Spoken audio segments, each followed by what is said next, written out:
नमस्कार बच्चों, Saint Xavier school Adipur ई class में आपका स्वागत है। कक्षा 5वीं में हिंदी विषय में हम इकाई 13 यानी पाठ 13 सच्चा बालक पाठનું નામ છે સાચું બોલનાર બાળક તેના વિશે અભ્યાસ કરીશું। इस जीवन प्रसंग में सच्चाई का महत्व बताया गया है। जीवन में चाहे कितनी भी मुश्किलें आए, पर जो मनुष्य अपने आदर्शों को नहीं छोड़ता है वही महान बनता है। इस इकाई में એટલે કે આ પાઠમાં જીવન પ્રસંગની સચ્ચાઈનું મહત્ત્વ બતાવવામાં આવ્યું છે કે આપણે હંમેશા જીવનમાં સાચું બોલવું જોઈએ। ગમે તેટલી મુશ્કેલી આવે પણ આપણે સત્યનો માર્ગ છોડવો જોઈએ નહીં, અને જે વ્યક્તિ સત્યના માર્ગ પર ચાલે છે તે જ મહાન बने छे। तो इस इकाई में एक बालक है, वह सच बोलता है और वो कैसे एक महान संत बनता है वह बताया गया है। वैसे भी कहा गया है कोई भी धर्म हो वह सच बोलने का ही उपदेश देता है और सत्य को तो भगवान का रूप माना जाता है। हम कभी भी सच बोले तो हमें और किसी को कुछ बताने की ज़रूरत नहीं होती है, पर एक झूठ बोलते हैं तो उसको छुपाने के लिए कई और झूठ बोलने पड़ते हैं। इसलिए हमें सच्चाई की राह पर चलना चाहिए। वह यहाँ पे एक जीवन प्रसंग के द्वारा बताया गया है। तो देखिए, उससे पहले हम शब्दार्थ कठिन शब्द के बारे में समझते हैं। काफिला का अर्थ होता है यात्रियों का समूह। अशरफिया यानी सोने के सिक्के। वापस करना यानी लौटाना। सदरी यानी जैकेट।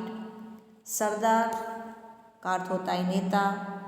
अस्तर का अर्थ होता है सिले कपड़े के भीतर की तह। समाधि यानी मकबरा या मजार। माँ यानी जननी या माता। सदैव यानी हमेशा सर्वदा।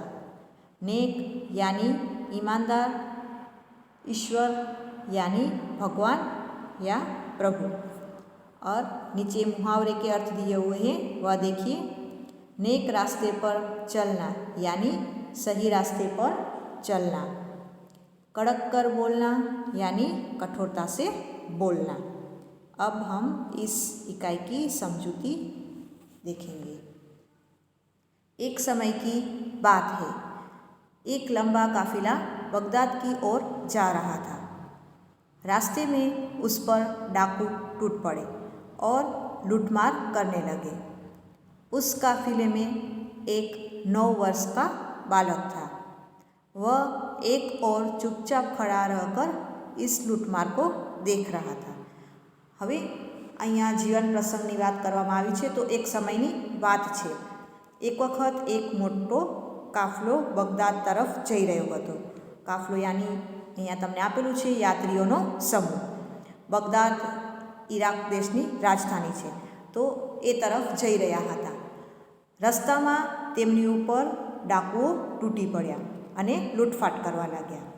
तो ते समये काफिलामां एटले के आ यात्रीओना समूहमां एक 9 वर्षनो बाळक हतो।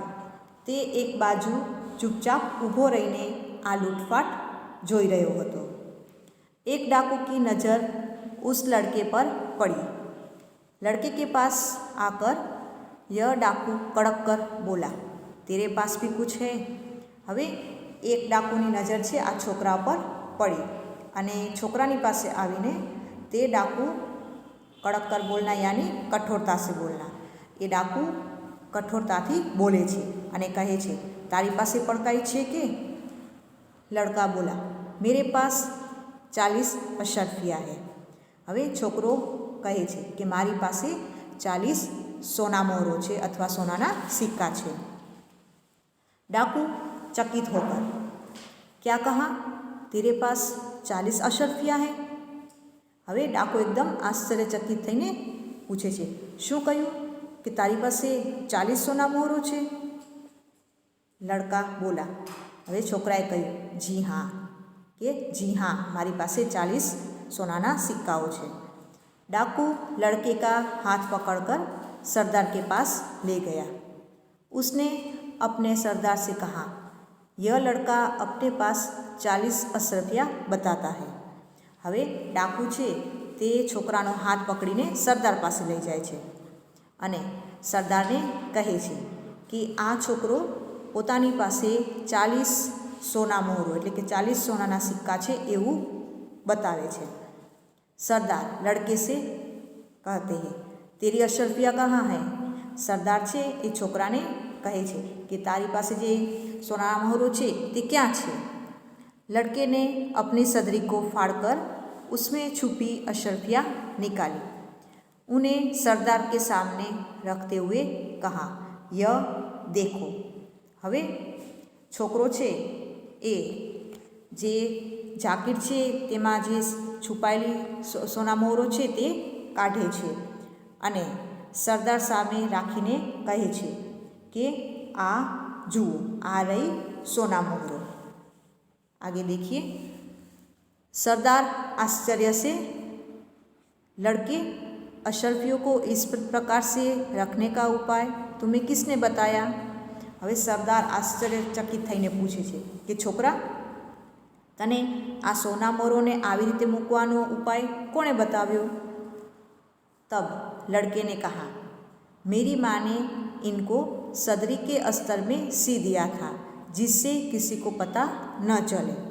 छोकरो कहे छे कि मारी माए सोना मोहरोने जाकीटना अस्तर में सीवी दीधी हती कि जेथी कोईने खबर न पड़े। सरदार ने कहा, तो तूने अशरफिया का पता हमें क्यों बता दिया? तो सरदार तेने कहे छे, तो ते आ सोना मोहरोनी जाण अमने शा माटे करी दीधी? लड़का बोला, मैं झूठ कैसे बोलता?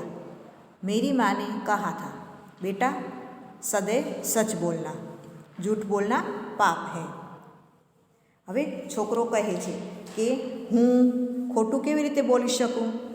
मारी माए कह्युं हतुं कि दीकरा बेटा हमेशा साचुं बोलजे, झूठ बोलवुं ए पाप छे।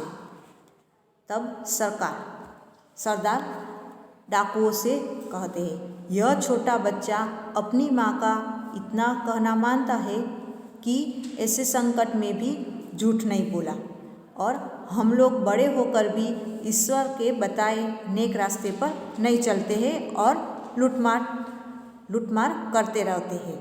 हवे सरदार छे ए डाकुओने कहे छे कि जुओ, आ नानकड़ो छोकरो पोतानी मातानुं कहेवुं एटलुं माने छे अने आवा मुसीबतना समयमां पण खोटुं नथी बोलतो, ज्यारे आपणे तो मोटा थईने पण ईश्वरे बतावेला साचा मार्ग पर चालता नथी अने लूटफाट करता रहीए छीए। सब डाकुओने कहा, सरदार बात तो ठीक है। बधा डाकुओ कहे छे कि सरदार तमारी बात साची छे। सरदार डाकुओं से कहते हैं, इनका लूटा हुआ सामान इन्हें वापस कर दो। डाकुओं ने सब सामान वापस कर दिया और आगे कभी लूटमार न करने की प्रतिज्ञा ली। हवे सरदार डाकुओने कहे छे कि आ लोकोनो लूटेलो सामान तेमने पाछो आपी दो अने डाकुओ छे ए बधो सामान पाछो आपी दे छे अने हवे क्यारे पण भविष्यमां लूटफाट न करवानी प्रतिज्ञा करी। सच बोलने वाले इस बालक का नाम अब्दुल कादिर था। बड़ा होकर यह बालक महान संत हुआ। उनकी समाधि बगदाद में है। वहाँ प्रत्येक वर्ष बड़ी संख्या में लोग दर्शन के लिए जाते हैं। हवे आ साचुं बोलनार बाळकनुं नाम अब्दुल कादिर हतुं अने मोटा थईने आ बाळक महान संत थया। तेमनी समाधि बगदादमां आवेली छे अने त्यां दर वर्षे खूब मोटी संख्यामां लोको दर्शन करवा जाय छे। तो आ पाठमां एक साचुं बोलनार बाळकना जीवन प्रसंग विषे आपणे उपदेश मळे छे कि आपणे हमेशा साचुं बोलवुं जोईए, सत्यना मार्ग पर चालवू जोईए। तो इस तरह से इस इकाई सच्चा बालक, जिसमें सत्य के बारे में बताया गया है और सत्य आधारित जीवन प्रसंग बताया गया है। बच्चों, धन्यवाद।